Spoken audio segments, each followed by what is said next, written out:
the claim to fame for the Interpreter is that it was the first film to shoot in the UN. What rules would they have had to break to get to real trouble in the UN? I was thinking like, oh, what's the worst thing they could do in here that would get it shut down right away? And I think that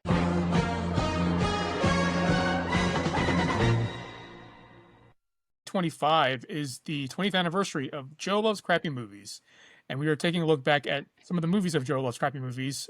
So Joe, what movie are we talking about today? today's movie is The Interpreter, starring Nicole Kidman, Sean Penn, directed by Sidney Pollack. Yes. Internet Movie Database says political intrigue and deception unfold inside the United Nations, where a U.S. Secret Service agent is assigned to investigate an interpreter who overhears an assassination plot. What's interesting about that is that sort of tells us that the Secret Service agent is the main character, but that's Sean Penn's character. It's really the star is really Nicole Kidman, the interpreter. So Okay. I don't like the misogyny going on in the Internet Movie Database. Have you ever heard of the interpreter? So I did not even remember that it was a movie that you had reviewed in Joe Loves Crappy Movies. Yeah, that checks out. Like, it is forgettable in every way, sadly. But yeah, this is one of those movies that sort of came out and no one saw it and no one ever thought about it ever again. In defense of those people, it is like a throwback thriller, sort of like it's certainly not being made today, but kind of also wasn't being made so frequently in 2005. It's a very grown up film. It's a very adult film. It's not easily accessible. Yeah. So I mean, the director sounds familiar. Sure, Sidney Pollack. He's a classic. He directed Tootsie, The Firm. He did the Sabrina remake. He did Random Hearts, which was written by J.J. Abrams. Is that right? Really? The Harrison Ford movie about a guy that gets a transplant heart. I may not be right. He did Out of Africa, which won a bunch of Oscars for him. 3 Days of the Condor. He's a legit presence. I also think he was on Barney Miller. Because he's an actor too. So if you saw him, you'd be like, oh, I've seen that guy in things before. And he's in The Interpreter. He's in Michael Clayton. He's just like this classic old guy. And I swear to God, I just watched Michael Clayton a few weeks ago. He's great in that. He's got 2 scenes, but every second when he's on screen, I'm like, yeah. Like I want Sidney Pollack to be as big a star as he casts in his movies, because yeah, he works with the best of them. That's crazy. But yeah, we'll throw up a picture of Sidney Pollack, and you'll be like, oh yeah, Sidney Pollack. That guy. That guy. Wasn't he in Barney Miller? I don't think so. He might have been. I swear, he's like one of the cops in Barney Miller. Anyway, no one knows what Barney Miller is. More people know what the interpreter is than Barney Miller. I mean, just based on age. Well, I mean, everyone that knows about Barney Miller is quickly approaching death. I mean, to be honest, we're all quickly approaching death in some way or another. Yeah. That is for sure. So I will say about The Interpreter, I just rewatched it. I could not find it anywhere. I couldn't find a DVD copy. It wasn't streaming anywhere. I buckled down and rented it, and because I had been watching just clips, I was like, maybe I can get by on just watching clips, but I was like, I'm not giving this a fair shake. So I just rented it. I sat down and watched it, and it's about this woman who, like, she overhears something that she shouldn't overhear, and then everything unravels, and she becomes a target and a suspect at the same time. It's kind of a great idea because it also takes place in the United Nations. It was actually the first film to shoot in the United Nations, which is kind of its claim to fame. So it's all these cultures coming together. It's for real political intrigue, but there are real problems with this movie. And for me, like, it's got these great moments, but then these long bits of heart to hearts in the middle that sort of slam on the brakes. It's like, it becomes a slog. The whole thing is just like there's this great bus explosion, and then they're like, well, let's talk about the bus explosion. Okay, it's like all right, yeah, cool. But then there's a great, they try to kill her in the shower, but the guy gets taken out, and it's like, oh, let's talk about that for a while. Like, well, we don't need to. Like we just saw it. We're good. It was like these. It would rev up and then sink down, and I can't recommend it. And I feel really bad about it, but it just isn't working for me. I mean, did it work for you back when you saw it originally in It, 2005? it sure didn't.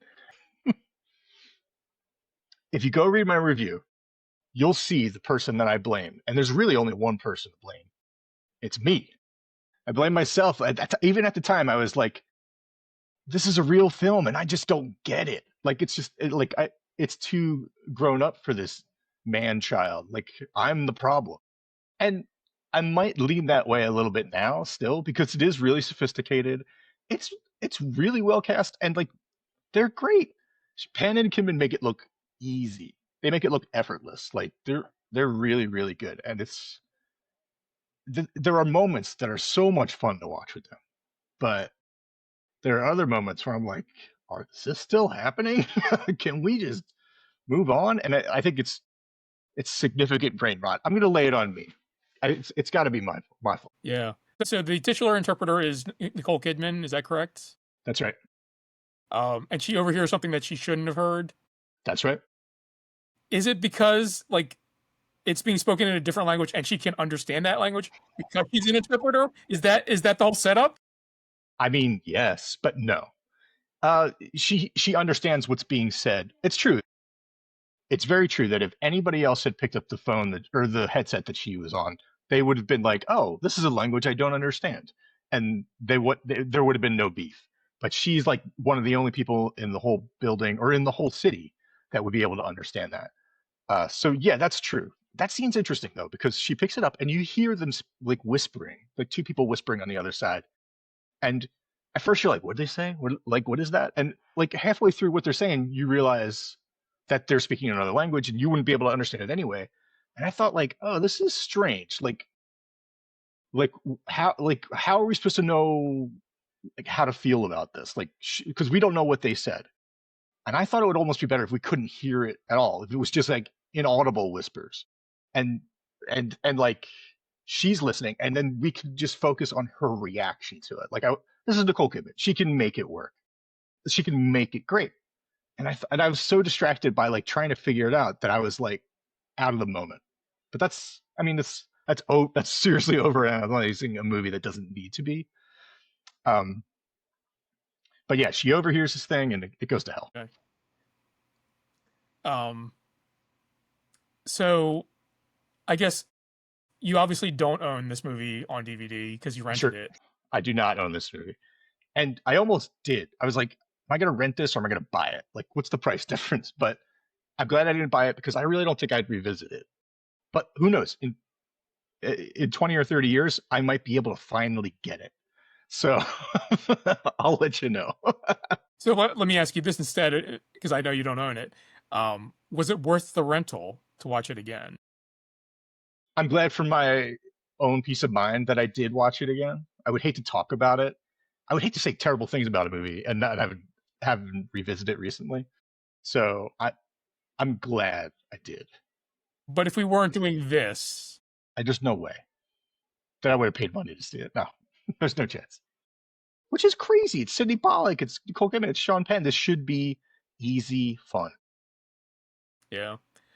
I feel like I don't know what Nicole Kidman has done lately other than that AMC commercial, like for the AMC, like whatever comes on before the movies. Oh, Phil, I don't know what you're talking about. No, I know exactly what you're talking about. Yeah, I mean, she's in a ton of stuff. She's always working. She's always got like a TV show going. She was just nominated for an Oscar for Baby Girl. She's got Nine Perfect Strangers, A Perfect Couple, both miniseries that came out. She just did a movie called Holland that was great. Really weird. She's in Aquaman 1 and 2.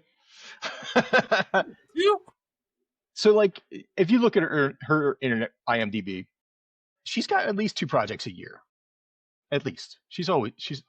Nicole Kidman's always cooking, and she's always to her credit, it's always good, or she's at least always good in it.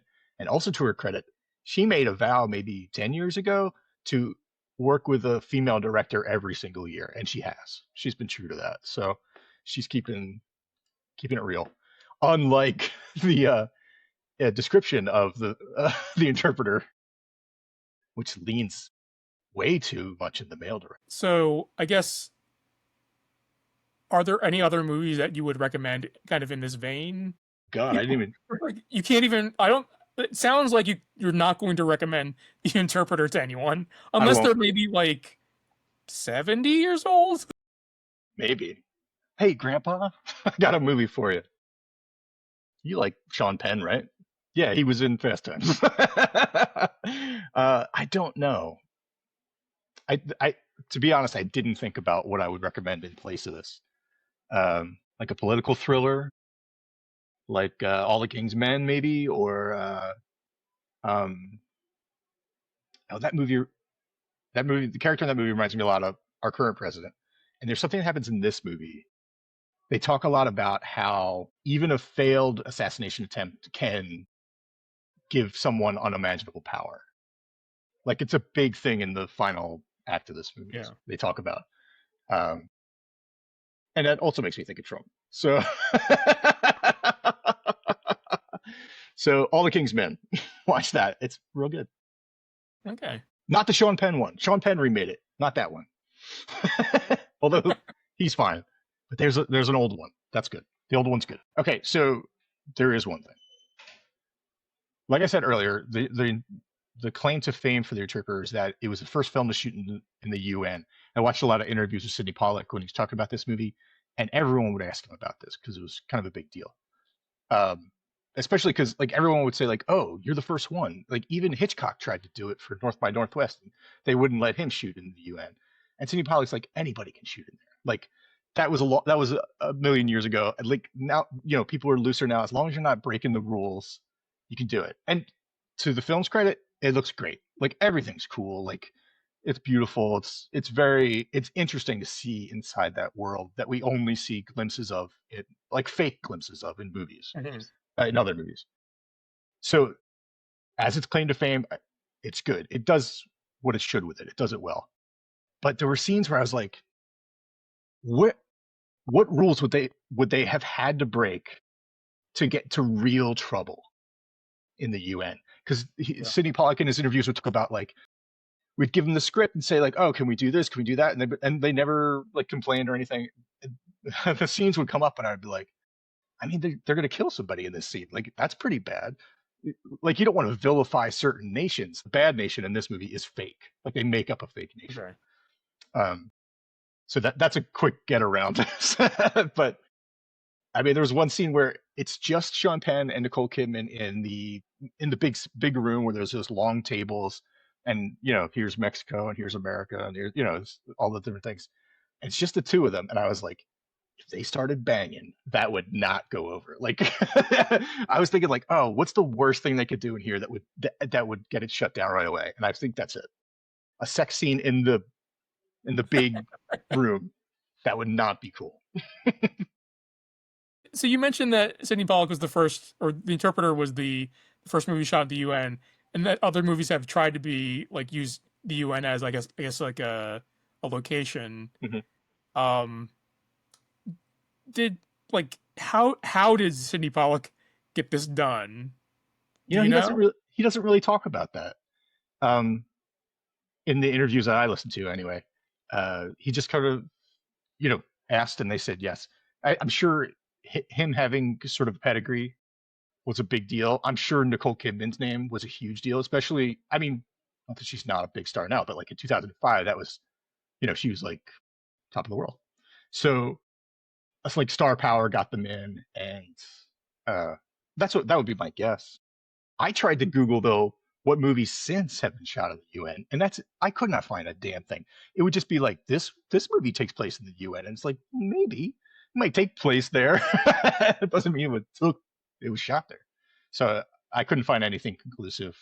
Do you think that the people who give permission to shoot at the UN watch The Interpreter and they're like, never again? Oh, this is good. No. I don't know. They must have got paid off too. I wonder how much they get paid. And then anybody can shoot in there. It's like the next Pauly Shore movies can be shot in the UN. Chairman of the board? No, that's a Carrot Top movie. Unless they're doing a crossover, Pauly Shore, Carrot Top. Would be better than The Interpreter.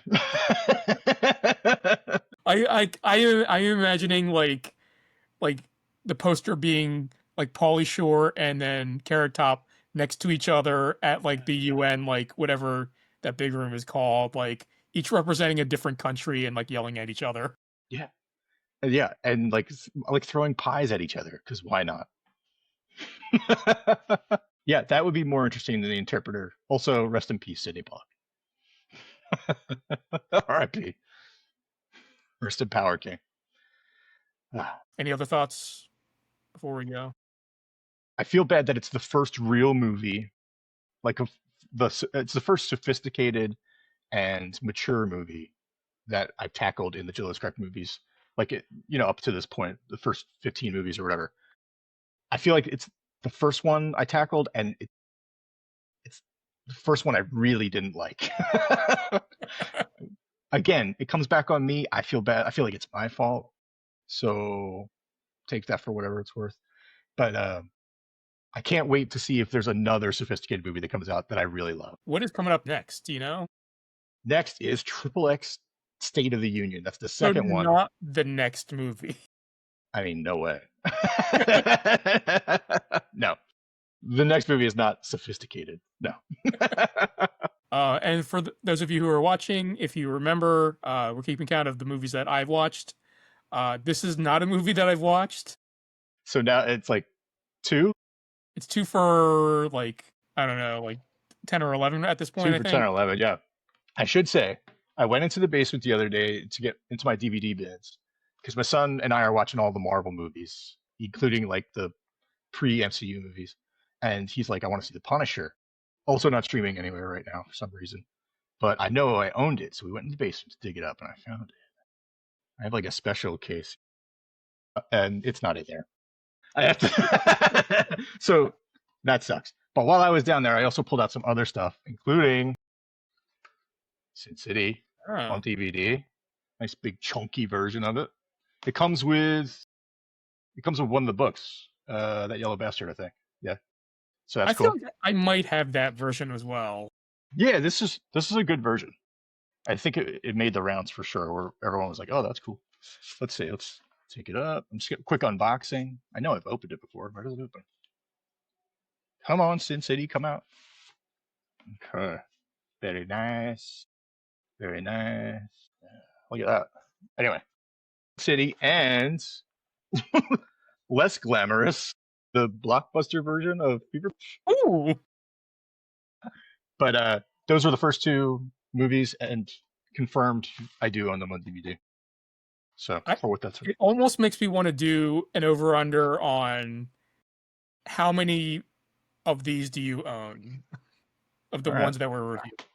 I mean, so far it's the same number that you've seen. So so in the first 25, what's the over-under on that I own? It's got to get past 5.